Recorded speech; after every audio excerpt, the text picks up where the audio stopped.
하나님 말씀 받도록 하겠습니다. 신약성경 에베소서 2장 8절로 10절에 있는 말씀까지 함께 받도록 하겠습니다. 하나님의 말씀 신약성경 에베소서 2장 8절로 10절 말씀 한 목소리로 우리 함께 받도록 하겠습니다.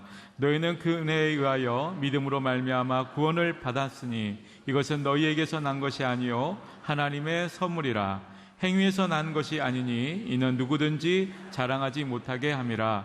우리는 그가 만드신 바라 그리스도 예수 안에서 선한 일을 위하여 지으심을 받은 자니 이 일은 하나님이 전에 예비하사 우리로 그 가운데서 행하게 하려 하심이니라. 아멘. 이 시간 호산나 찬양대가 하나님께 찬양 드리신 후에 담임 목사님 나오셔서 당신은 위대한 걸작품이라는 제목으로 생명의 말씀 주시겠습니다.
할렐루야.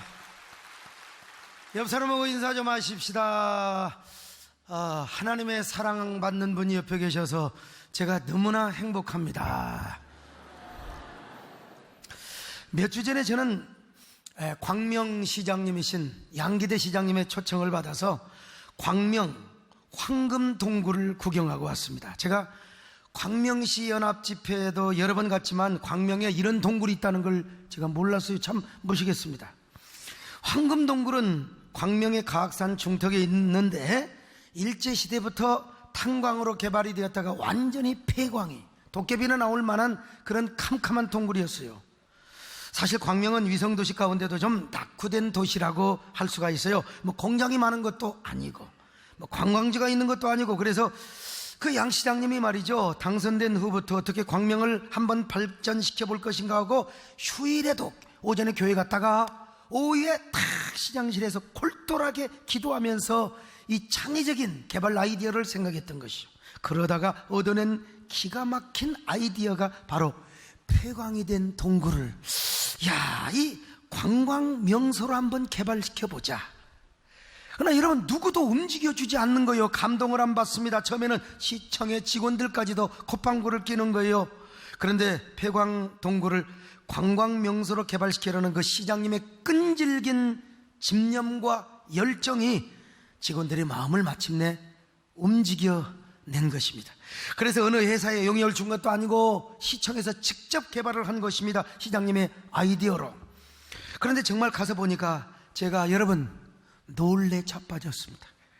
들어가자마자 무슨 별천지에 온 것처럼 완전히 다른 세상이요. 그 동굴은 여러분 여름이건 겨울이건 평균 온도가 12도요. 그래서 그 동굴 안에 와인을 보관하는 셀러 동굴을 만들어 놨는데, 세상에 여러분 보세요. 여러분 제 동굴 속에 있다니까요. 동굴요요. 저 동굴에 와인을 보관하는 셀러, 그리고 저건 뭐냐, 이 광명 동굴 안에 와인 레스토랑이 있어요. 레스토랑이요. 거기서 양기대 시장님께서 저를 특별히 스테이크를 사준다고, 그날 저녁에 제가 저녁 집회가 있어서 그냥 뺑소니를 쳐서 제가 저기 어디로 갑니까? 하여간 집회를 하러 갔어요. 더 기가 막힌 것은 동굴 안에 여러분 폭포가 있습니다. 기가 막힌 황금 폭포라고요. 동굴 속에.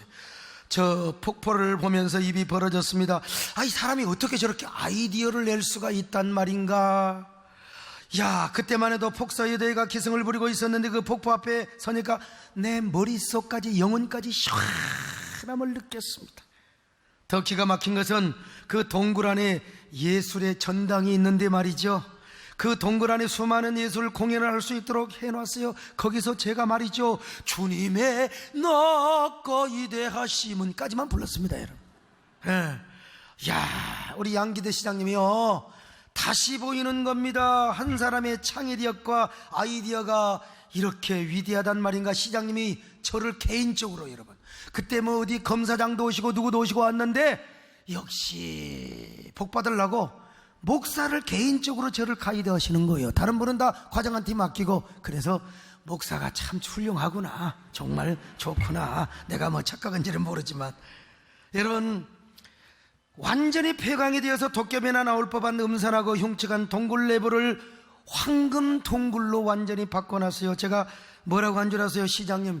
바로 이런 것이 창조 경제입니다. 그러니까 창조 경제를 제안하신 대통령님께서 한 번은 와보셔야 되겠습니다. 이미 SNS로 초청을 했다는 얘기를 제가 들었습니다만, 여러분 창조 경제가 뭔 줄 아세요? 창조 경제란 새로운 부가가치의 개발과 그에 따른 수익 창출을 의미하는 것입니다. 그러니까 황금동굴도 기존 폐광된 동굴을 개발하여 새로운 관광 및 여가 생활과 경제에게 가치를 더해 준 것이요, 그런 의미에서 제가 이게 창조 경제의 일환이구나, 이렇게 표현을 한 거예요. 이걸 개발하는데 정부에서 보조를 받았느냐? 안 받았대요. 다만 우리 경기도지사 남경필 지사님이 수십억을 대준 것 외에는 정부에서 보조를 받지 않았다는 거요. 이걸 시에서 입안을 해가지고 전부 시에서 개발을 한 것입니다. 여러분 광명시에 자랑할 게 별로, 내가 알기로는 그래요. 광명 시민들이 들을 때는 좀 언짢을지 모르지만은, 그런데 광명시에 자랑할 만한 게 하나 있어요. 그게 뭔 줄 아세요? KTX입니다, 여러분. KTX요. 저도 KTX를 타려면 그리 갑니다. 근데 KTX 역이 있어서 KTX를 타고 1년에 여러분 200만 명의 관광객이 몰려드는 거예요. 아직 용인을 따라갈 수는 없습니다. 왜? 그 유명한 에버랜드 때문에. 그런데 여러분, 그 불과 몇천 명, 몇백 명 와던 그 광명에 여러분 200만 명이 앞으로 이제 300만 명을 육박한다. 이야, 참. 그뿐 아니라 양 시장님의 통일한국시대를 바라보며 광명역을 유라시아 철도의 출발지로 생각을 한다는 거, 내 이야기를 듣고요. 그래서 저 훈춘과 또 어딥니까? 저 핫산 지역에 가서, 거기 가서 시장과 그 MOU를 맺고 온다는 것입니다. 야, 한 사람의 창의적인 아이디어와 꿈이 이렇게 놀랍구나. 제가 여러분, 원더풀 하고 왔어요. 제가 저 아름다운 동굴을 우리 교인들에게 한번 보여주고 싶었습니다. 그래서 9월 22일 우리 목요일날 전도 우수자들을 데리고 제가 가려고 합니다. 동굴 구경시켜주고 저 비싼 스테이크 이걸 사주려고 합니다, 여러분. 근데 저 좌석이 64명밖에 안 돼요. 그래서 하여간 고르고 골라서, 그리고 그것도 낮에면은 너무 많이 모이니까 저녁에 가려고 합니다, 여러분. 왜 먼저 우수전자들을 데려가려고 하느냐? 우리가 신앙생활하고 특별히 전도생활하는데 발상의 전환이 필요해요. 창의적인 아이디어가 필요해요. 옛날에 우리 오순자 권사님 전도 보냈더니 아파트 경비 아저씨하고 맨날 쌈만 하고 오는 겁니다, 여러분. 어떻게 싸운 줄 아세요? 얘라 예수 안 믿으려면 지옥에 나가라고. 왜 내가 지옥에 가느냐? 그래갖고 막 나한테 전화가 와서 내가 사과를 했어요. 여러분, 창의적인 아이디어가 필요합니다. 저 부족하지만 집에서 있으면 그 맨손으로 쫓겨나서 고학으로 신학 공부를 하고 맨손으로 개척 멤버 없이, 그래도 우리 김정호 장로님 그때 나와주셔서 내가 정말 감사한데요. 그래도 성령님과 동행하면서 기도하고, 난 가진 것이 없어요. 저는 무슨 멤버도 없어요. 사람도 없어요. 그럼 어떻게 부흥시킬 것인가? 여러분, 아이디어를 가고 목회를 그랬을 때 오늘 이만한 교회라도 이렇게 부흥시킬 수 있었습니다. 여러분, 신앙생활하면서 창의적인 아이디어를 가지시기를 바랍니다. 하나님이 주시는 지혜, 그 지혜를 가지고 하나님을 기쁘시게 하시기를 바랍니다. 특별히 축의 전도 기간을 앞두고 창의적인 아이디어로 심령을 구원하고 영혼을 전도하는 데 앞장서시기 바랍니다. 하나님이 여러분 깜짝 놀랄 만한 여러분에게 원더풀한 은혜를 주시게 될 줄로 믿습니다. 그런데 여러분, 중요한 것이 있어요. 창의적인 아이디어와 감동으로 신앙생활하는 것도 중요하지만 그보다 먼저 하나님이 앞서 여러분을 창의적인 사고로 새로운 피조물로 지어주셨다는 것입니다. 그래서 사도 바울은 이렇게 말씀하고 있어요. 그리스도 안에 있는 자는 다 새로운 피조물이라고. 자, 고린도후서 5장 17절 봅니다. 시작. 그런즉 누구든지 그리스도 안에 있으면 새로운 피조물이라. 이전 것은 다 지나갔으니 보라 새 것이 되었도다. 여기 새 것이 되었도다. 이 새 것이란 말이 영어로 말하면 new being, 새로운 존재, 새로운 실존이 되었단 말입니다. 하나님께서 첫 창조를 하셨잖아요. 그러나 첫 창조의 시절 아담과 하와가 다 죄를 범하여 타락을 했습니다. 그래서 옛 존재, 올드 빙이 됐어요. 그런데 하나님께서 예수 그리스도를 통하여 올드 존재를, 오래된 옛사람의 존재를 이제 새 존재로 바꿔주신 것입니다. 새 창조를 하시고 새로운 존재로 만들어 주셨습니다. 여러분, 이 사실을 오늘 하나님께서 뭐라고 표현했느냐? 이 본문에서 우리를 구원하셨다. 하나님의 구원 역사로 표현을 하셨습니다. 하나님께서 예수 그리스도의 은혜, 십자가의 보혈의 능력, 십자가의 보혈의 은혜로 우리를 구원하셨다. 할렐루야.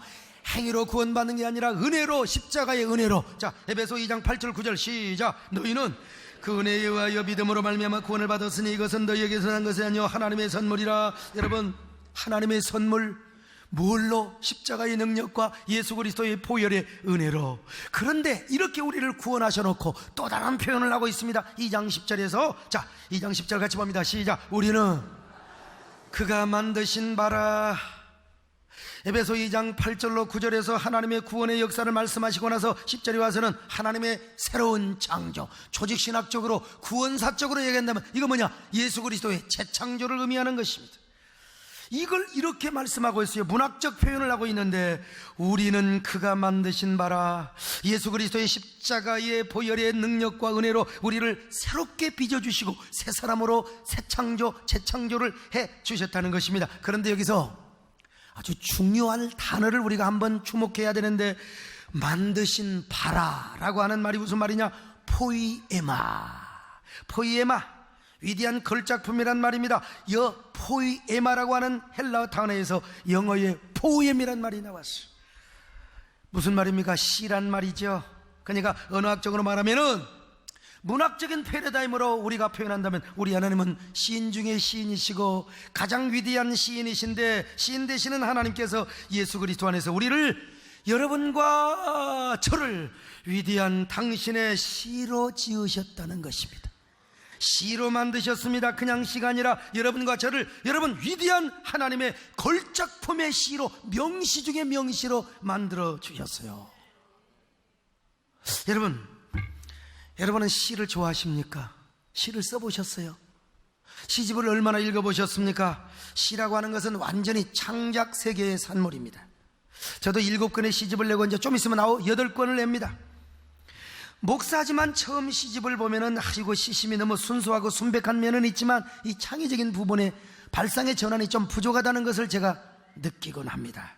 시라고 하는 것은 남의 것을 모방한다든지 남이 쓴 언어를 쓰면 그건 죽은 시입니다. 철저하게 남이 보지 못하는 거, 남이 생각하지 못하는 거, 발상의 전환을 가지고 자신만의 시상과 언어로 표현을 해야 됩니다. 그러니까 시에는 은유와 상징이 있고 함축과 이미지가 있고 낯설게 하기라는 표현이 있으며 반전이라든지 이런 여러 가지 기법이 있거든요. 그래서 릴케가 말하는 대로 시인은 다른 숨결을 가진 존재예요. 그리고 내 시를 읽으면 독자들로 하여금 다른 숨결을 느끼도록 해주는 게 여러분 시인입니다. 저도 어느 정도 시를 써보니까 위대한 시인들의 시를 보면은 저마다의 다른 숨결을 느끼게 돼요. 어떤 시를 읽으면 답답합니다. 단어나 현학적으로 그냥 꼬아두지 시상이 부족해요. 진짜 시를 보면 야, 또 다른 숨결, 또 다른 생명의 호흡을 느끼게 된다 이 말이죠. 제가 문정희 시인을 요즘 좋아해서 그분을 한번 뵙고 싶은데요. 문정희 시인은 시를 쉽게도 쓰지만 그분의 또 다른 창의적 이 숨결이 느껴집니다. 한계령 연가라는 시를 아십니까? 좀 길어서 제가 좀 생략하고 겨울사랑해라는 아주 짧은 시가 있는데요. 눈송이처럼 너에게 가고 싶다. 머뭇거리지 말고 서성대지 말고 숨기지 말고 그냥 내 하얀 생애 속에 뛰어들어 따스한 겨울이 되고 싶다. 천년 백설이 되고 싶다. 여러분 이게 시요. 무슨 아름다운 언어만 들여놓는다는 게 아니라 시상이 벌써 딱 새로워지잖아요.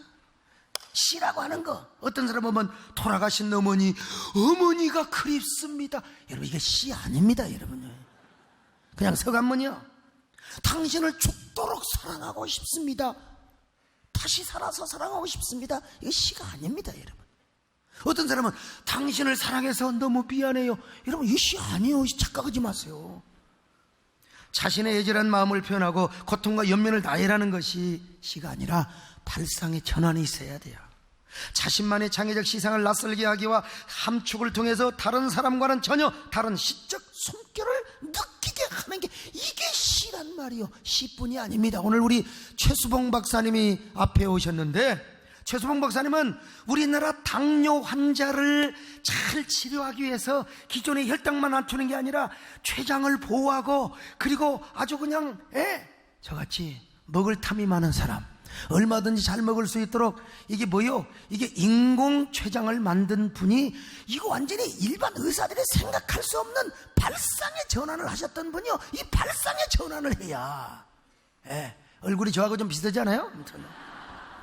그렇기 때문에 일반적으로 문창과 교수나 문학과 교수들은 목회자들의 시가 잘못된다는 건 아니지만 그분들이 목회자들의 시를 좀 약간 시로 안 치려고 하는 경향이 없지 않아 있습니다. 왜냐? 우리 목회자들의 시는 대부분요 기독교적인 관념적인 시요, 고백적인 시이거나 약간 설교자가 조금 들어가 있어요. 그러니까 평가절하를 하는 경우가 있습니다. 여러분 난 그걸 알지요. 그래서 황지우 교수의 말 맞다나 저도 문학적 귀족성의 풍미가 느껴지는 그런 시, 그러면서도 읽기 쉽고 그리고 다른 창작의 숨결이 느껴지도록 하게 하는 그런 시, 그래야 현대인과 소통을 하면 이 양반 목사가 제법이네. 벌써 그래서 제가 그렇게 시를 써서 작년에 천상병 문학 대상을 받은 사람 아닙니까? 여러분 저를 좀 우습게 보시는 것 같은데, 저의 꽃잎과 바람이라고 하는 시가 있는데 한번 들어보세요. 꽃잎은 바람에 흔들려도 바람을 사랑합니다. 꽃잎은 찢기고 허리가 구부러져도 바람을 사랑합니다. 누구도 손 내밀지 않고 아무도 다가오지 않는 적막의 시간, 바람은 꽃잎을 찾아왔습니다. 별들의 이야기를 속삭이고 나뭇잎 노래를 들려주고 애뜻이 어루만져 주었습니다. 밤이 깊어도 아침이 밝아도 꽃잎이 모두 져버려도 꽃잎은 바람을 사랑합니다. 그래서 바람이 불면 꽃잎이 떨어집니다. 저 지금 배경음악이 제가 작곡한 음악입니다. 여러분, 뭔가 시적 숨결이 안 느껴지십니까? 그럼 소통이 안 되는 사람이죠. 삭막한 삶을 살아가는 현대인에게 뭔가 서정적이면서 순백한 아가페 사랑의 숨결이 느껴지게 하는 시, 이런 시를 듣고도 아무 느낌이 없다면 저기 저 축전공원에 있는 돌하고 뭐 별 다를 바가 없어. 숨쉬는 돌. 제 시 중에서요, 촛불이라고 하는 시가 하나 있는데 아주 짧아요. 타야만 빛이 되고 어두운 밤을 밝힘을 알았습니다. 사랑할수록 부족하고 드릴수록 목마르기에 서러운 눈물만 흘립니다. 밤새도록 울다가 그리움에 사무치며 꺼져야 할 시한부 생명이지만 이 밤도 당신을 위한 사랑의 재단에서 춤추며 타오르는 촛불이 되겠습니다. 여러분, 이 촛불이라는 시 속에 하나님의 사랑, 예수 그리스도의 구속과 희생 없어요? 그런데도 그리스도인의 삶의 정신과 철학과 가치가 촛불이라는 시적 은유로 형상화되어 있습니다. 그리고 사랑의 재단이라는 표현을 통하여 아주 거부감 없이 기독교적인 세계관과 가치관을 딱 이렇게 설정해 놨어요. 자, 여기서 말하는 당신은 반드시 우리에게서 첫째 주님이 돼야죠. 또 남편이 돼야 되기도 하고 아내가 돼야 되기도 하고 자식이 돼야 되기도 하고 우리 교회가 되기도 하고 애국자는 나라가 될 수도 있는 것이고 또 연인이 될 수 있는 거 아니겠습니까? 또 여러분 전도자들은 내가 전도하고 싶어하는 전도 대상자가 될 수 있어요. 순수하게 내가 촛불이 되는 마음으로 내가 당신을 사랑하겠습니다, 이 말 아니겠어요? 이게 그야말로 뭐냐? 창의적인 시라고 할 수 있어요. 여러분 모두 촛불 같은 삶을 사시기를 바랍니다. 그런데 바로 이런 것을 가리켜서 오늘 본문 에베소 2장 10절에서 뭐라고 말합니까? 포이에마, 전혀 남의 것을 모방하지 않고 표절하지 않고 순수하게 나만의 창의적인 숨결로 쓴 그 시가 바로 포이에마라고 하는 거예요. 그런데 우리 하나님께서 시인 중에 시인이 되셔서 여러분 한 사람 한 사람을 위대한 시적 걸작품으로 만들어 주셨다는 것입니다. 그래서 시편 기자가 이런 고백을 한 곳이 있어요. 주께서 우리를 지으신 것 자체가 너무나 신묘막측하고 원더풀하고 기이하다는 것입니다. 자, 시편 139편 14절을 보실까요? 시작. 내가 주께 감사함은 나를 지으심이 심히 기묘하심이라. 주께서 하시는 일이 기이함을 내 영혼이, 옛날 성경은 신묘막측이라고 했는데 너무 좀 이렇게 영어 성경을 보면은 원더풀이라고 돼요. 원더풀. 그러니까 하나님께서 우리를 시적 걸작품으로 지은 것 자체가 원더풀하다는 것입니다. 여러분과 제가 하나님의 위대한 그리고 유일한 시적 걸작품으로 지음받은 거, 여러분 원더풀입니다. 옆 사람 보시고 어쩜 이렇게 원더풀하게 생기셨습니까? 하나도 원더풀하는 사람은 그냥 그저 그대로 사시기를 바랍니다만 여러분 얼마나 신묘막측하고 기기묘묘합니까? 하나님의 사랑이 얼마나 신기하고 놀랍느냐는 말이요. 그러니까 우리가 그 신기한 하나님의 사랑을 노래하는 것입니다. 여러분요, 할렐루야. 하나님의 신기하고 하나님의 신기하고 하나님의 신기하고 그 신사 하늘 그보다 바다 그보다 더 우주 그보다 더 신사. 무엇보다 하나님께서 여러분의 육체를 기기묘묘하게 만드셨습니다. 폰 브랜드와 필립 안시가 함께 쓴 오묘한 육체라는 책이 있는데요, 시편 139편을 근거로 해서 쓰여진 책입니다. 우리의 몸을 네 가지로 구분을 했는데 첫째는 세포, 두 번째는 뼈, 그리고 피부와 동작, 네 가지로 나눠서 우리의 신비한 육체를 설명했습니다. 너무 오묘한 걸작품이라는 것입니다.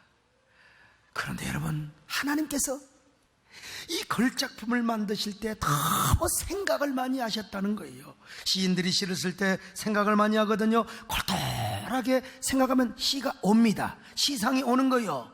그래서 이제 탁 이미지와 함축의 기법으로 시를 쓰는 게 여러분 아름다운 명작이 될 수가 있는데요. 그런 것처럼 우리 하나님께서 우리 육체를 지으실 때도 얼마나 많은 생각을 하셨는지 몰라요. 자, 시편 139편 17절로 18절 시작. 하나님이여, 주의 생각이 어찌 그리 보배로운지요, 그 수가 어찌 그리 많으신지요. 내가 세려할지라도 그 수가 모래보다.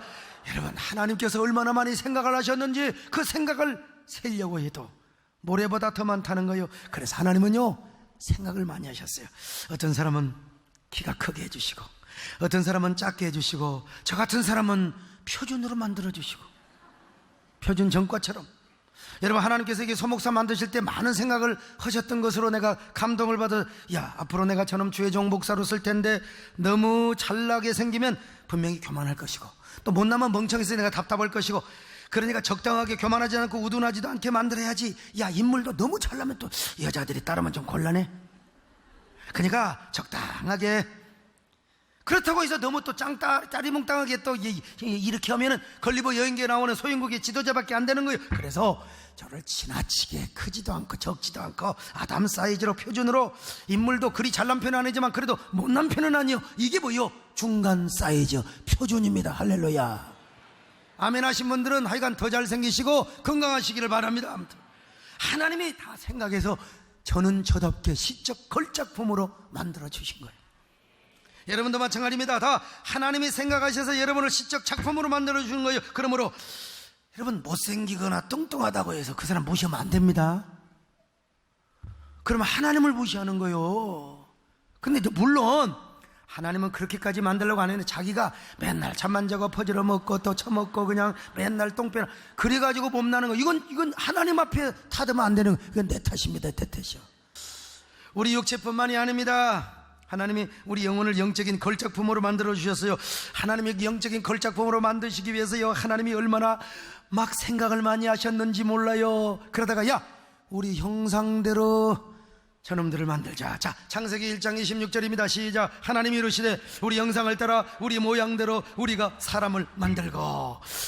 여러분, 하나님의 형상으로 우리를 빚어주셨습니다. 근데 아담과 하와가 죄를 지어서 우리 안에 있는 하나님의 형상이 파괴되고 일그러졌어요. 그래서 하나님은 예수 그리스도의 십자가와의 보혈과 그 능력으로 우리를 새로운 피조물로 다시 재창조를 해주셨습니다. 우리를 그리스도 안에서 새로운 피조물, 아니 위대한 시적인 걸작품으로 다시 재창조를 해주셨어요. 이 사실을 이미 구약에서부터 예언을 하고 있었습니다. 자, 에스겔서 36장 26절부터 시작. 또 새 영을 너희 속에 두고 새 마음을 너에게 주되 너희 육신에서 굳은 마음을 제거하고 부드러운 마음을 줄 것이며 또 내 영을 너희에게, 생명의 성령의 법 차원에서 이 구절을 물론 또 보아야 되겠습니다만은, 여러분 얼마나 은혜스럽고 감격스러운 말씀입니까? 뿐만 아니라 하나님은 우리를 영원한 걸작품으로 만들어 주셔서, 일반적으로 이 세상 물건은 시간이 지나면 구형입니다. 자동차, 아무리 좋은 자동차, 저 옛날에 신학교 다닐 때 이 그랜저 2.4 길쭉한 거 있잖아요. 그런 거 타고 지금 그거 타고 다니면 완전 구형입니다. 저거 또라이 아니야? 그런데 여러분, 다 구형이 되고 못 쓰게 되지만은, 그러나 명작, 명품은 세월이 흘러도 걸작품이 되고 영구한 작품으로 남아있지 않습니까? 여러분, 우리도 마찬가지입니다. 우리가 영원히 없어지지 않고 영원한 불멸의 걸작품으로 우리가 남게 된, 여러분, 우리는 죽어도 다시 삽니다. 부활의 축복을 누리게 될 것입니다. 영원한 천국에서 우리가 어떻게 존재합니까? 불멸의 시로 존재를 하고 불멸의 걸작품으로 존재하게 된다는 거예요. 이 사실을 사도 요한이 이렇게 아름다운 표현을 해놨네요. 자, 요한일서 2장 17절입니다. 시작. 이 세상도 그 정력도 지나가되 오직 하나님의 뜻을 행하는 자는 영원히 거하느니라. 할렐루야. 얼마나 감사합니까? 여러분, 우리가 하나님의 위대한 시요 영적인 걸작품이라니, 하나님의 은혜가 여러분 얼마나 감사합니까? 아니, 여러분 한 명 한 명이 시라니까 위대한 걸작품이요 위대한 하나님의 시라 이 말이. 그러니까 야, 우리는 어떡합니까? 하나님께 감사하며 이제 하나님만을 섬겨야지요. 불멸의 시가 되어 영원한 시인 되시는 하나님, 그 하나님을 찬양하며 그 하나님을 우리가 눈물로 노래해야 되지 않겠습니까? 이 땅에서뿐만 아니라 저 영원한 전국에서도 흙으로 살아 주소 그 코에 생명 부어 놓으신 주 하나님, 우리의 아들을 세상에 보내신 사랑 주 하나님 사랑해. 나는 하나님 형상 따라 지음받은 이 몸을 주께 바치리. 흰성내 생활 중 주를 부인하지 않는 내 주를 섬기렵니다. 옆 사람 보시고 하나님이 위대한 시적 걸작품이 되신 것을 감축드립니다. 시가 아니라고 생각하는 사람은 안 해도 돼요. 한 번만 더 합시다. 시적 걸작품이 옆에 계셔서 너무나 큰 광명입니다. 기분 좋게 해야지 또 멀미하면서 하면 안 됩니다. 니는 또 뭐라고 말이지. 졸시가 돼가지고 명시한테 까불면 되나. 여러분, 우리가 하나님의 시적 걸작품으로 새로 지음받았다면 우리 크리스찬의 새 생명도 하나님의 사역에, 하나님의 사명에 부가가치가 더해져야 될 거 아니겠습니까? 자, 그렇다면 하나님의 걸작품으로 빚음받은 우리는 과연 어떤 모습으로 살아갈 것인가? 첫째, 우리는 올바른 자화상부터 회복해야 됩니다. 올바른 자화상이 회복되어야 우리에 대한 하나님의 기대와 사랑이 우리의 삶의 시적 걸작품으로 투영이 되고 나타나기 때문에 그렇습니다. 올바른 자화상이 회복되지 않는 사람은 언제나 뭐만 생기느냐? 비교의식만 생겨요. 비교의식의 노예로 살아갑니다. 그러니까 맨날 남을 시기하고 질투하고 막 열등의식이 많은 거예요. 이 열등의식은 자신을 한없이 비하하게 만드는 겁니다. 이런 사람 어느 조직에 가서든지 안티노드합니다. 참 개혁이나 정의감을 앞세우며 남을 혐오하고 비하하고 미워하게 됩니다. 편집증적 사고와 그리고 반사회성이 형성이 되는 거예요. 이런 사람들이 교회에서 개혁과 정의감을 앞세우며 교회를 공격하고 흔들어대요. 이런 사람들이 교회에서 막 그냥 교회를 흔들어야 된다니까요. 예수 믿는 사람이 그런 사람이라면 얼마나 불쌍합니까? 이런 사람들은 자신의 내면 속에 예수 그리스도의 보혈로 긍정적인 자화상을 그려야 돼요. 조용기 목사님이 쓰신 책이 있어요. 보혈로 그린 자화상이라는 책이 있어요. 한번 여러분 보세요. 보혈로 우리의 긍정적인 자화상을 그려야 될 거 아니겠습니까? 이런 사람은요, 절대로 자신과 남을 비교하지 않습니다. 누군가 미워하거나 질투하거나 증오하지 않습니다. 왜냐하면 자기 자신을 하나님의 위대한 걸작품이라고 생각하기 때문에 그렇습니다. 나를 나답게 지으신 하나님 앞에 나만 가지고 있는 독특성, 유일성, 나만이 가지고 있는 가치, 그리고 나의 아름다움과 나의 참된 고상함을 알게 되는 거죠. 여러분, 우리 남진쌤 같은 분이 예수 믿는 거 이런 정말 축복인데요. 노래도 다른 사람처럼 부르지 않습니다. 어떤 사람 막 우는 노래를 불러요. 찍찍 짜는 노래 막. 근데 여러분, 노래를 불러도 뭔가 이게 달라요. 여러분, 기왕이면 뭐 알았네 이렇게 부를 수 있어요. 근데 뭔가 이렇게 독특하잖아요. 알았네. 그럼 벌써 알았다는 게 탁 나타나잖아요. 나는 알았네 하니까 벌써 이게 소통이 되고 감동이 되고 호소력이 있게 된다 이 말이죠. 여러분, 하나님 앞에 위대한 시인의 걸작품은 이렇게 고백할 수 있습니다. 나는 과연 나답게 살 것이다. 아무도 나를 흉내낼 수 없고 모방할 수 없잖아.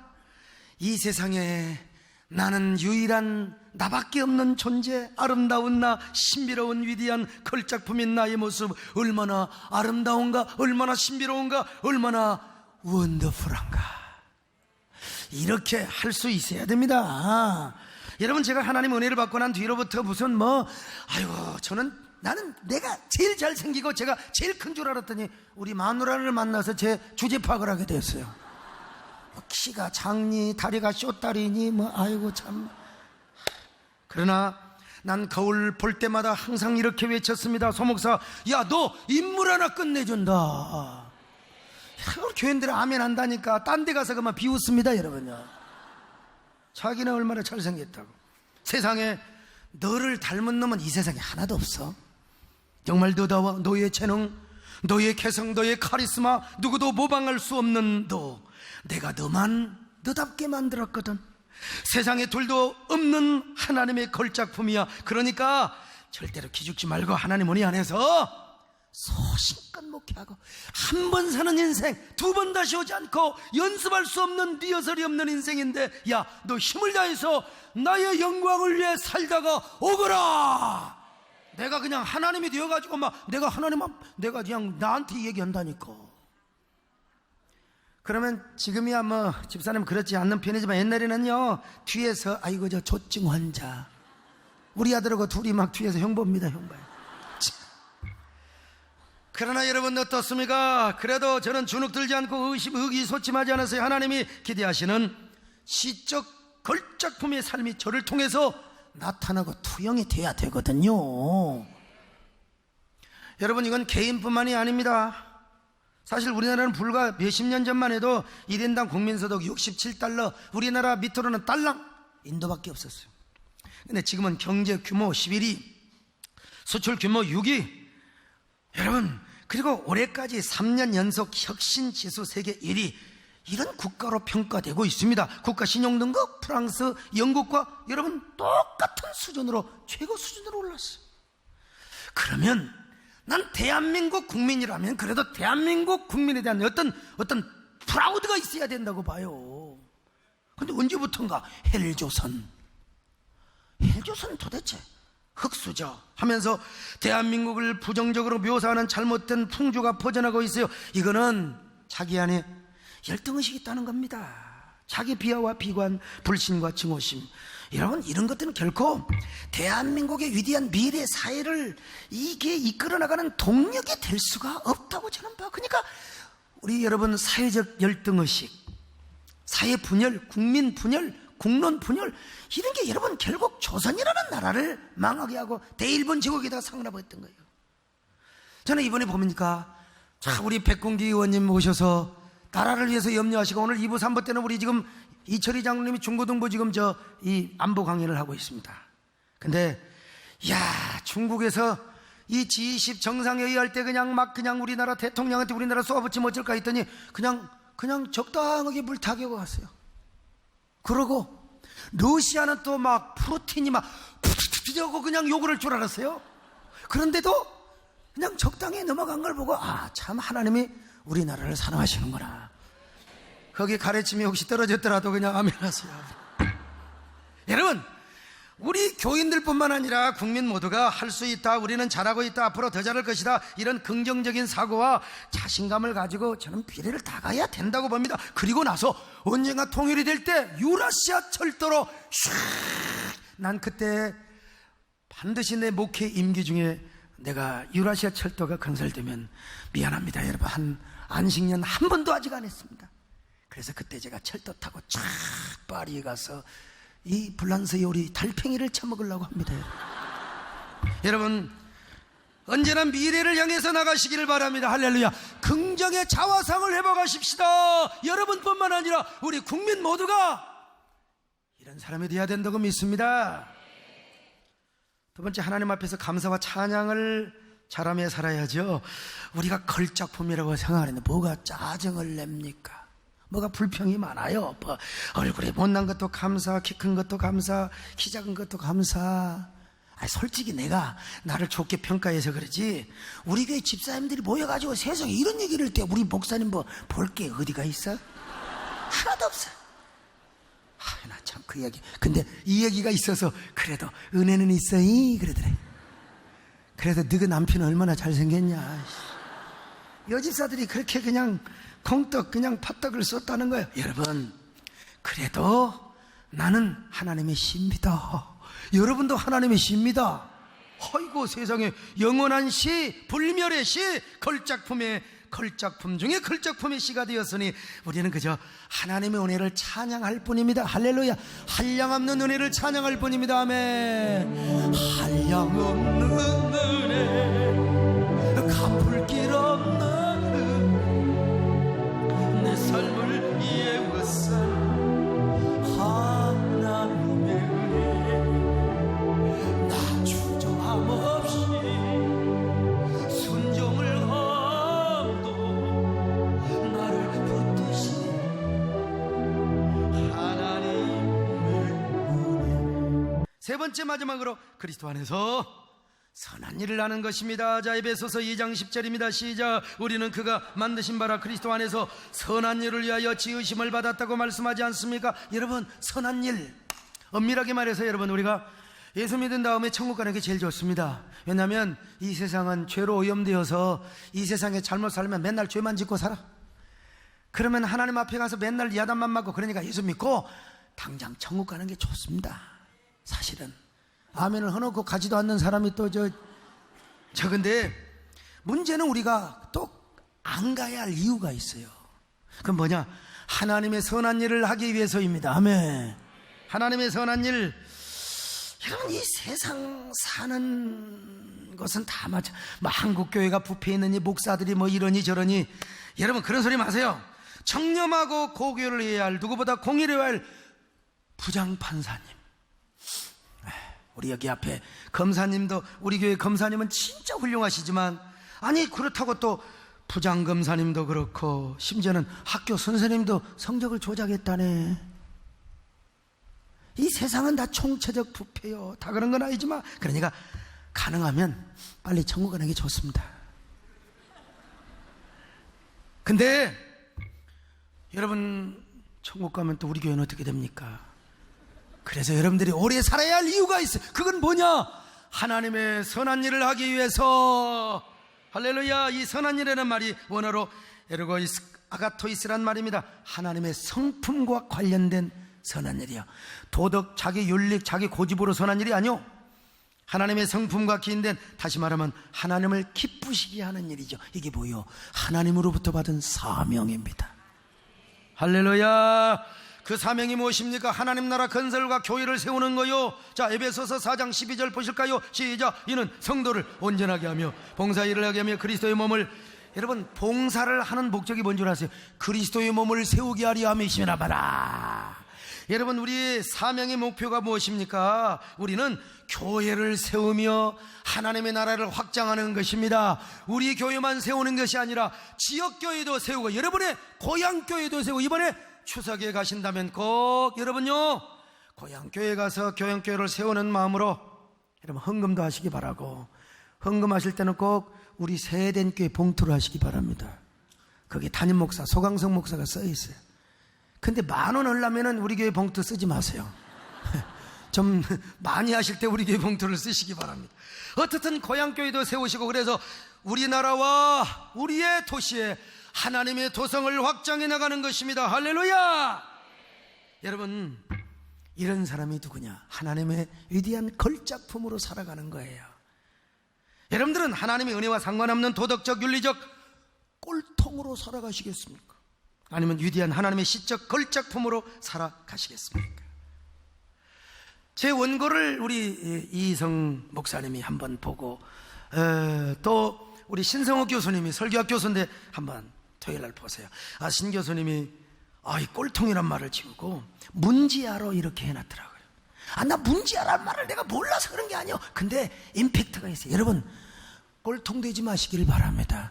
한국계 꼴통 맞습니다.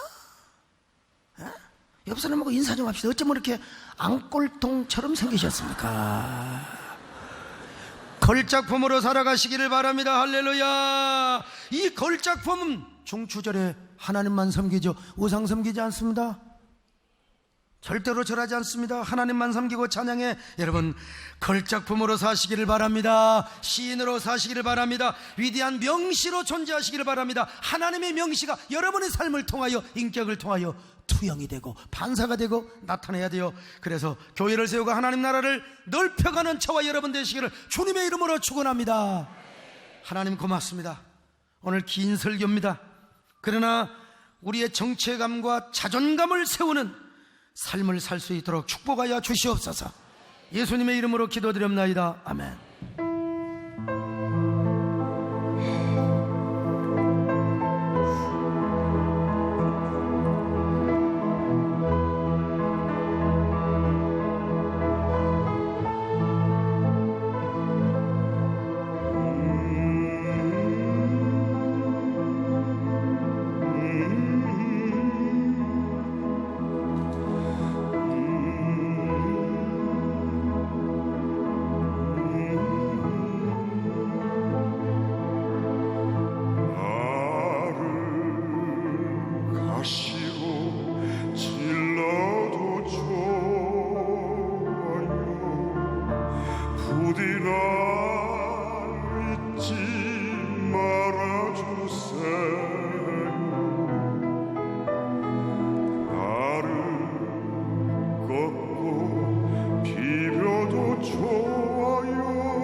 15교구 나병록 안수집사입니다. 먼저 부족한 자에게 귀한 간증의 기회를 주신 아버지 하나님께 감사드립니다. 저는 작년 7월 직장 본부부서로 발령이나 현재 매주 용인과 부산을 오가고 있습니다. 발령 당시 능력을 인정받아 모두에게 주목받는 자리로 간다는 사실보단 매월 교통비로만 4~50만 원 이상 드는 경제적 부담감, 평소 허리가 좋지 않는데 편도 400km 가까운 거리를 출퇴근하며 밤늦게까지 컴퓨터 앞에 앉아 근무해야 하는 육체적인 어려움, 그리고 금융공기업의 현실인 인사적체 때문에 본부분서 근무 후 승진으로 이어지기는 쉽지 않은 현실 때문에 오히려 불만이 앞섰습니다. 그리고 무엇보다도 모든 공예배를 빠짐없이 드리던 제가 아무리 일찍 와도 금요철야 예배를 목사님 말씀 중간에나 도착을 하고 일정에 따라 주일 저녁 예배를 못 드리고 내려가야만 하는 상황을 생각하니 마음이 무거웠습니다. 그래도 주님이 주신 사명은 내려놓지 않으려고 계속 감당하려고 몸부림쳤고 최대한 주일을 온전히 성수하기 위해 주일 저녁 예배를 드리고 새벽 4시에 도착하는 야간 열차를 타고 부산에 내려가 한두 시간 쪽잠을 자고 출근하는 생활을 반복했습니다. 주변의 만류에도 저는 주일을 온전히 지키고 부산의 시원한 새벽바람을 맞으며 숙소로 향하는 행복을 즐겼습니다. 하지만 제 자신이 매우 연약한지라 업무적으로 힘든 시기를 보낼 때에는 과연 주님이 이런 내 마음을 알고는 계실까? 그냥 편하게 격주로 집에 올까? 하는 광야 신자 같은 믿음을 보일 때도 있었습니다. 제가 매년 여름에 허리를 다쳐 고생했는데 올해도 허리가 말썽이었습니다. 쉴 새 없는 업무로 인해 차일피일 치료를 미루다 보니 제대로 걷지 못하는 상태가 지속되었습니다. 평소에 담임 목사님께서 부산에 집회에 오시길 사모했는데 하필 이 시기에 오셔서 참석도 못하고 많이 속상했습니다. 하지만 작년 여름 수련회의 사명 감당은 해야겠기에 틈틈이 치료받으며 성공적인 수련회를 위해 심혈을 다했습니다. 모든 봉사자가 다 마찬가지겠지만 저는 지난 9년간 수련회 기간에는 가족들과 관광은커녕 얼굴조차 마주칠 기회가 거의 없었습니다. 가족들에게 미안한 마음이 있었지만 주의 일에 죽도록 충성하고 섬기면 하나님이 반드시 복 주신다는 정금성 권사님의 말씀과 우린 괜찮으니 마음 편히 봉사하라는 가족들의 응원은 저에게 큰 힘이 되었습니다. 특별히 이번 수련회에선 영적 레인이 되라는 말씀을 선포하실 때 지난날 나의 모습이 회개가 되었고 하나님만이 나의 참된 재산이요 기업이라는 사실을 고백할 수 있는 무소유 신앙을 가져야 한다는 담임 목사님 말씀에 큰 은혜를 받았습니다. 역대 최고의 은혜를 받은 수련회를 뒤로하고 다시 부산으로 출근하는 발걸음은 매우 가벼웠지만 열흘 가까이 비운 책상 위에 쌓여있을 업무와 아직 풀리지 않은 이런저런 문제들이 생각났습니다. 그런데 출근하자마자 직장 동료가 저에게 나 팀장, 지난주 교회 수련회에서 좋은 일 있었나 보네. 지난주 금요일 점심 때 다들 나 팀장 얘기했었어 라고 하는 것입니다. 무슨 소리인지 궁금해하는 저에게 지난 금요일 문서를 확인하라고 해서 읽어보니 작년 부산에 발령나면서 갖고 있었던 누구에게도 말 못할 저의 고충이 한순간에 모두 해결되는 내용들이었습니다. 허리가 좋지 않은 저를 위해 특별히 높낮이 조절 책상을 설치해 주기로 하고 승진 심사 때 저에게 불리한 항목이 딱 한 군데 있었는데 인사 규정이 바뀌어 만점을 받을 수 있게 되었으며 무엇보다도 금요일 오후 통근 리무진 버스가 신설되어 부산 본점에서 죽전을 경유하는 한 노선만 먼저 운행한다는 것입니다. 금전적으로도 절감되고 특히 9시 전 교회에 도착할 수 있어 금요철야 예배를 온전히 드릴 수 있게 된 것입니다. 놀랍게도 그 문서가 담임 목사님 수련회 마지막 집회가 끝나는 그 시각에 정확히 시행된 것을 보고 역시 영광의 전사 되신 하나님, 멋쟁이 하나님, 우리 수고는 결코 헛되지 않는구나 라는 고백을 할 수 있어 감사했습니다. 저는 오늘도 저녁 예배 후 한 주간 살아갈 영적 만나를 먹고 기쁜 마음으로 부산행 야간 열차에 몸을 실 예정입니다.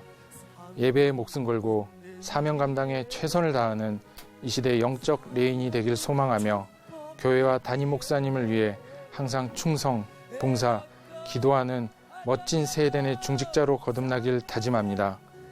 보잘것없는 제 간증을 들어주셔서 감사드리고 모든 영광 하나님께 올려드립니다. 감사합니다. 사명했나